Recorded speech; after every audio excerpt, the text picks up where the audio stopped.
Ensuring ethical laboratory and research practices should be on the mind of every researcher. Because academia is built upon the trust that everyone is contributing only accurate, high-quality data to the scientific discourse, it is not only important to science, but also in your best interest to build and maintain a reputation as an ethically responsible researcher. Here are some of the most common unethical practices and behaviors to avoid and look for so that you can ensure ethical data stewardship and research practices.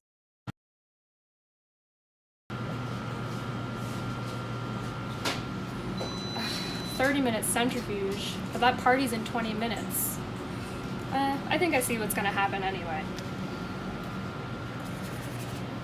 There we go. Done. Fabricating data or inappropriately extrapolating data is a serious form of scientific misconduct. There is no excuse to ever fabricate data.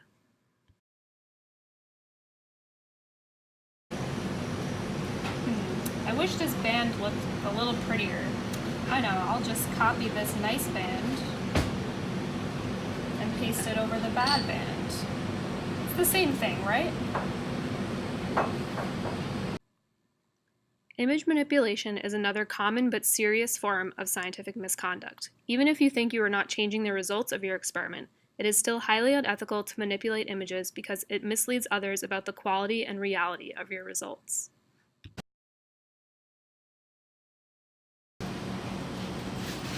This one data point is throwing off my whole data set.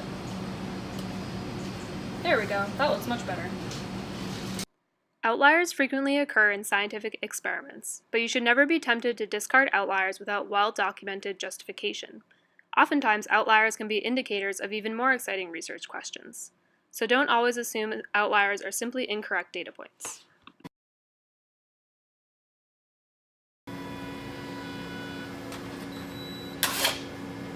Interesting results. Guess I don't need this anymore.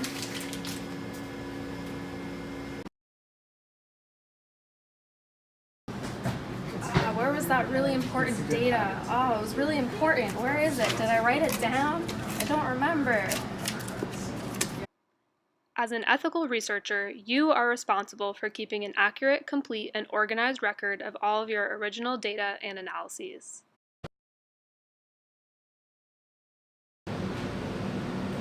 Hey Emily, Oh, hey. do you have original data or files for this article you published? That was like 5 years ago, and I mean, once we publish the data, I don't really keep it around, so I have no idea where that data is.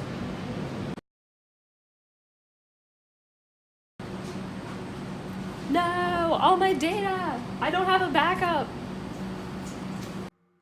Make sure that your data can stand the test of time. It's a good idea to maintain multiple backups of your work and to make sure you can still access original data far into the future.